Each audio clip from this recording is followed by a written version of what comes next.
A warrior is a way of life, a way of thinking, a way of being. Carlos Castaneda says we choose only once to be warriors or ordinary. We choose only once because choosing to be a warrior alters your fundamental approach to life. While others will view everything as a blessing or a curse, you will see only challenges. And a warrior lives to overcome challenges. Every warrior has a code, an ethos. It is an invisible thread that connects him to all of his warrior brothers and sisters since the beginning of time. Stephen Pressfield asks, how do we find our true calling, our soul companions, our destiny? He answers, in this task, our greatest ally is the warrior ethos. A warrior never hopes, but yet he must have faith. Hope is powerless, useless. The longer we sit in hope, the more time we waste. Because the universe gives only what is sought, only what is believed. Because at times not every path is clear and not every enemy a fiery dragon. When the forest is dark, the warrior holds his ground with faith that if he remembers the warrior code, the light to illuminate the darkness will come.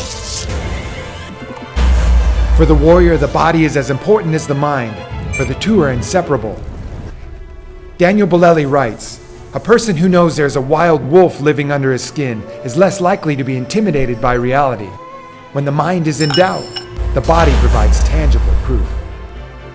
A warrior is not an ascetic. He does not deny himself the pleasures of conquest simply for the sake of denying them. He realizes that in doing so, it is easy to think he is doing great things when really he is just focused on himself. But neither is he attached to these pleasures. He can walk away from them at any time. Sometimes he does, just to prove it to himself.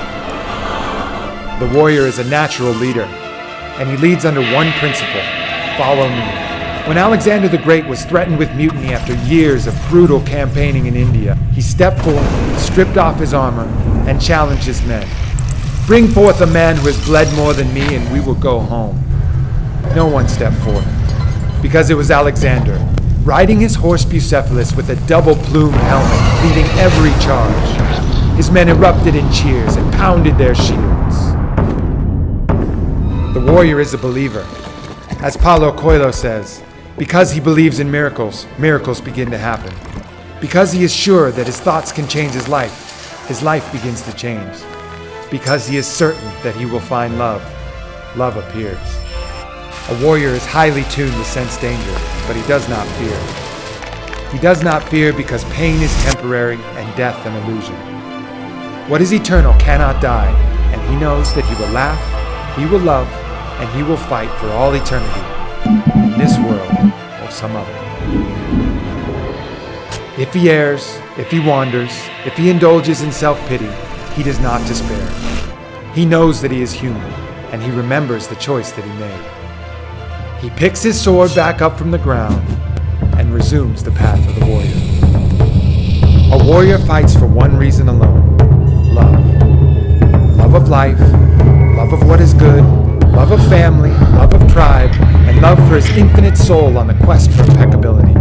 He lets love swell in his heart, flushing through every cell of his being until he can't help but proclaim, like Cyrano de Bergerac, I am going to be a storm, a flame. I need to fight whole armies alone. I have 10 hearts. I have 100 arms. I feel too strong to war with mortals. Bring me